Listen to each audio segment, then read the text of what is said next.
No, I think it's gone.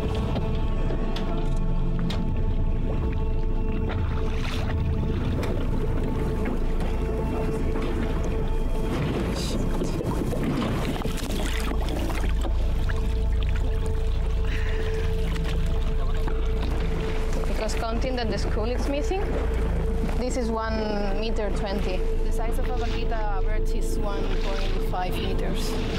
So the size of this. That's size.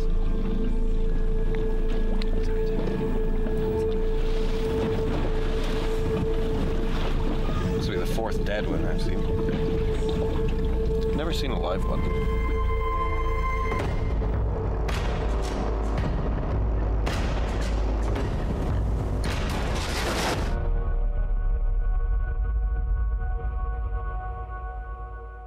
For Bert, I traveled to Baja California in Mexico, where I boarded the Seahorse. It's a vessel run by Sea Shepherd, a non-profit defending all marine wildlife against unregulated and illegal fishing.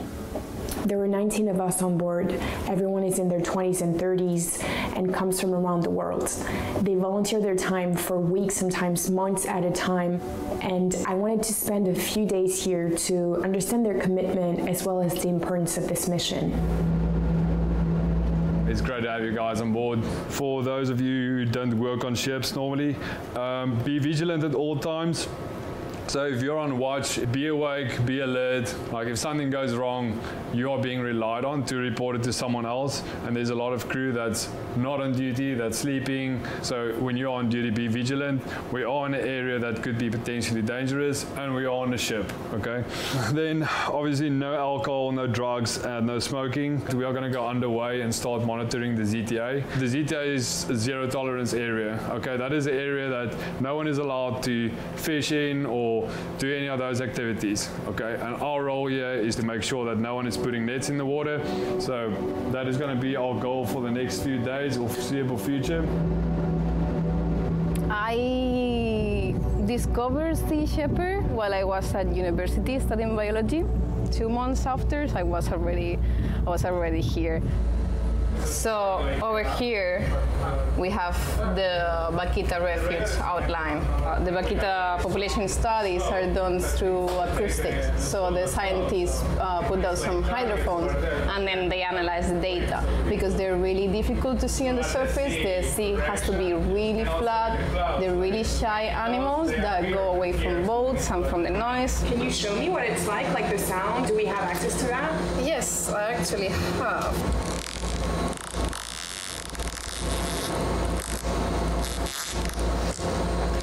So yeah, this is how a vaquita sounds like.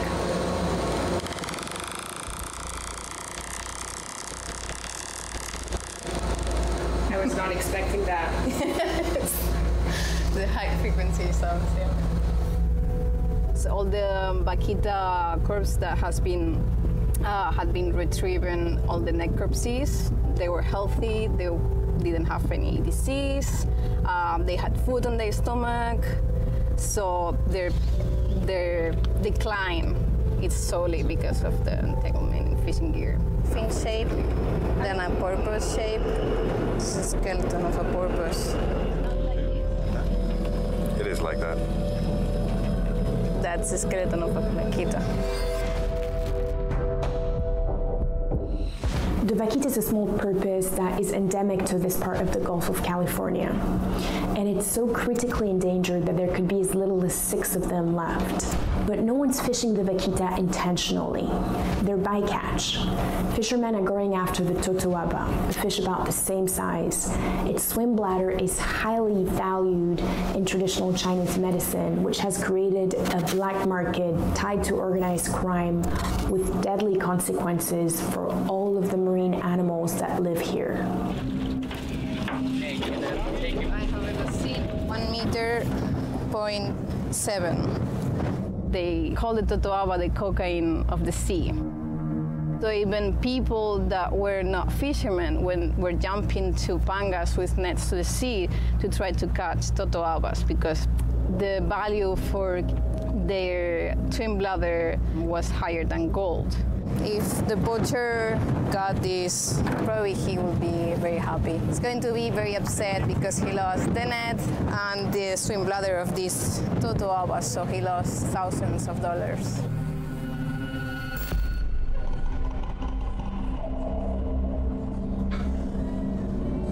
We have a situation like now with the panga fishing inside the CTA.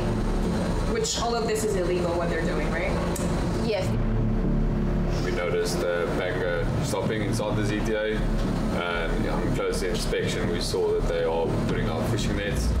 So this guy, so it has like yellow and then blue, that guy's moving. So we then informed the Navy of the activity that's going on inside, and they are now sending multiple ships. So we are keeping close distance to the activities so we can continue to monitor what's happening.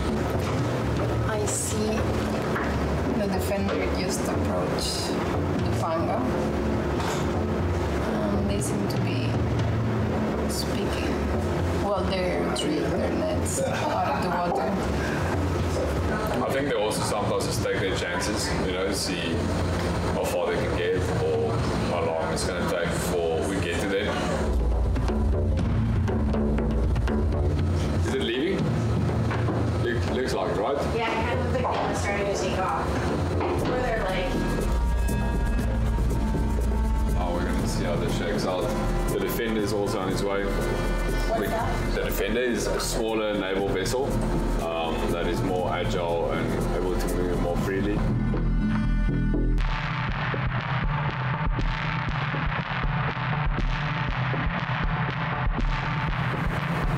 I guess that panga is really personal.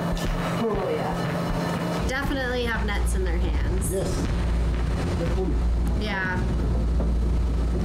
I mean, it looks like their boat is full of net.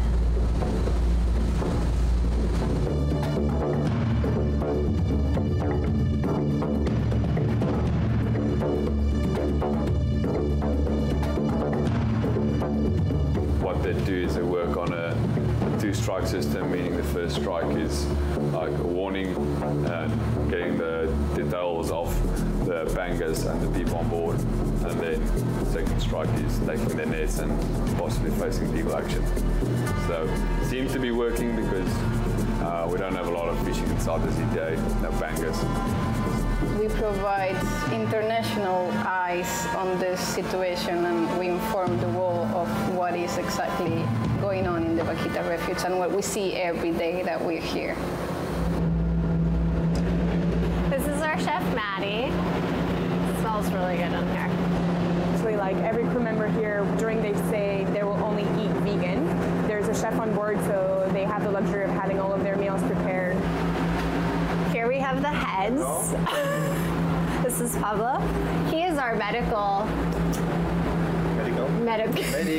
He's our medical officer, our medic. Cleaning service. Yeah, cleaning service. Maintenance. Everything. We're all a little bit of everything here. Any soap, a lot of like all of the stuff that we use is going to be biodegradable, including all of the detergent. So about every other day, somebody does all of the laundry, and it just alternates between people. No matter who you are, you have some sort of chore on the boat. Then there's the cabin. At night, we run these red lights. So this is all for red light is sensitive on your eyes, or good for your eyes. It keeps you from having night vision, so you can go out and you can still see if you need to go out on deck or anything like that. Sure. So this is the other cabin. We'll just make sure nobody's... So it's safe, nobody's in here, but oh, Richie is. How about like noise and privacy and like... There's a lot of noise, there's not a lot of privacy.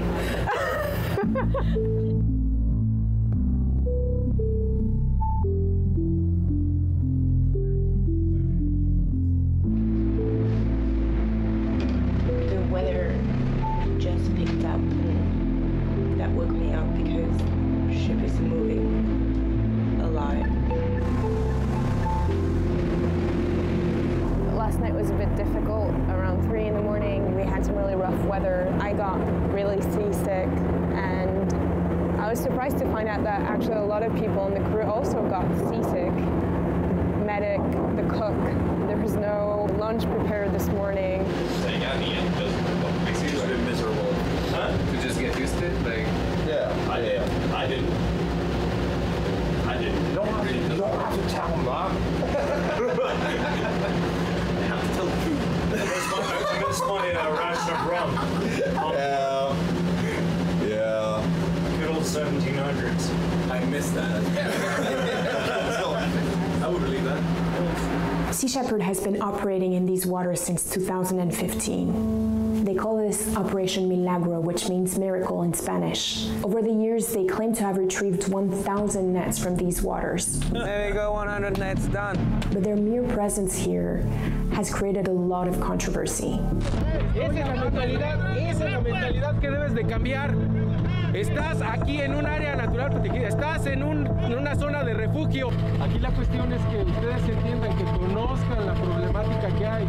No es nada más de que, ay, me están agarrando. No, estamos hablando bien para esto. Ajá, para que no haya ningún confrontación, es lo que menos queremos. ¡Retírate! ¡Retírate! ¡Órale! Milagro is already a high-risk campaign just due to the aggression that we come across every day with the poaching out here. So we have that to deal with in terms of risks, but the reality of the poaching climate right now here in the upper Gulf has changed quite a bit. The poachers are in broad daylight. They are fishing without masks on. They're using buoys to mark their entire nets. This is something that I personally haven't seen in all of my Milagros. They're more aggressive than ever. We're getting more and more frequent attacks. They're attacking us, they're throwing stone and lead, and more pangas and poachers are coming to join this attack. They want to board that stern, wearing rocks.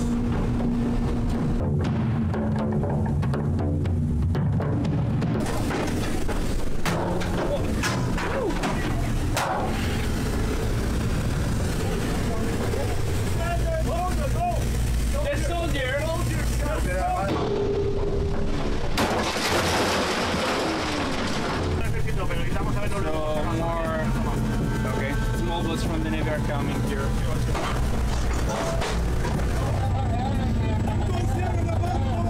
So the poachers keep throwing stones to the farley moat, but the army is here. Now also small boats from the army came. Our defenses held very good. We were able to secure the ship. We had damage to the ship due to many rocks and 2 Molotovs that were thrown.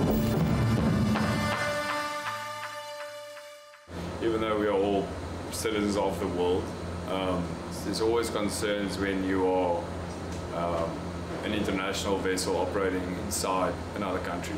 We know what the threats are, and we know that it could get hairy. I'm not scared to be here. Even if there was threats, then I would still be anyway. So it's not really something that I take into consideration for my own safety. Of course, I take it into consideration with the crew and try to keep them safe, but I also know that they are also here for a reason. They are also prepared for anything that could happen from what we've seen in the past. So we definitely won't back down because of safety concerns. Lunge, lunge, lunge. Lunge, lunge, lunge.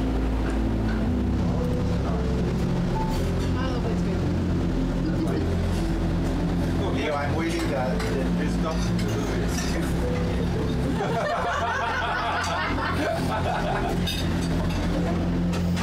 Classic. I'm glad that you're feeling better. You were not feeling that good this morning?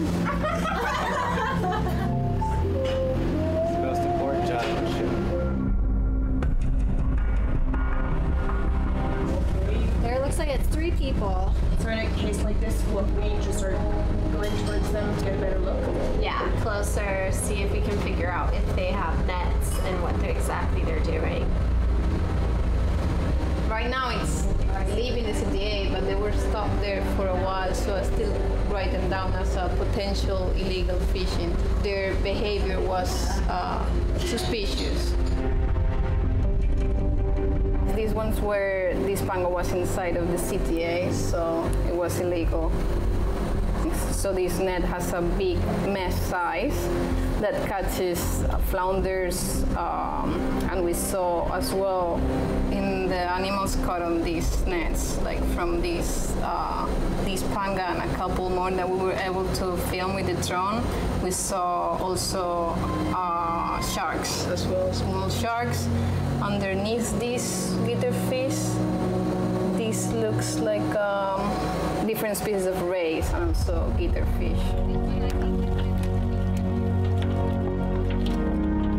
Has been a difficult, challenging trip, I would say, all these years. Almost there, almost there. Yep.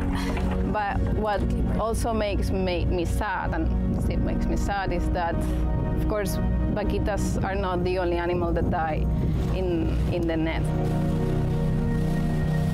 I've seen sea lions, sharks, turtles. We found whales and things also in those nets. So it's all the life that there is here. That's one of the big surprises that I had the first time that I came here.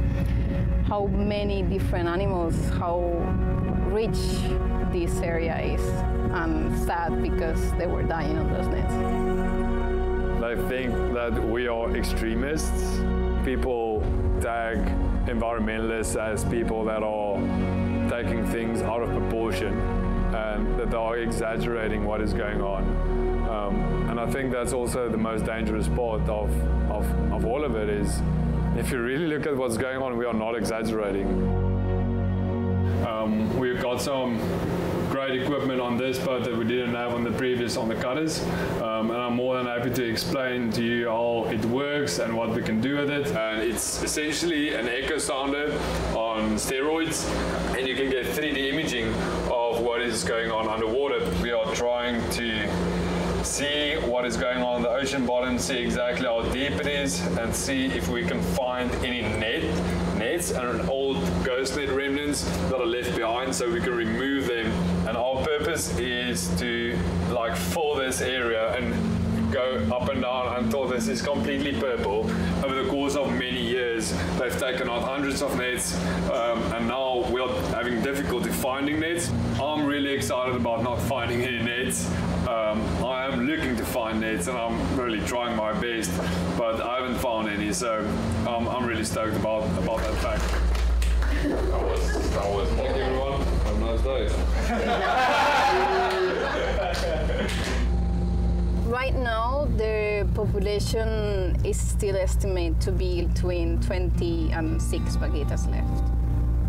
If vaquitas were left alone, if all the dangers were removed from their sea, their population could go back to where it was. Every year that they do a survey, they see mothers with calves, which means that they're still breeding, they're still there, they're still fighting. One of my big takeaways is that our involvement does make a difference. If you're not part of the solution, if you don't stop eating fish, then definitely part of the problem. Maybe it feels like your actions as an individual can't have that big influence, but it does. We can change the world, and we can change the fate of not only a species, but of an environment and eventually of the world.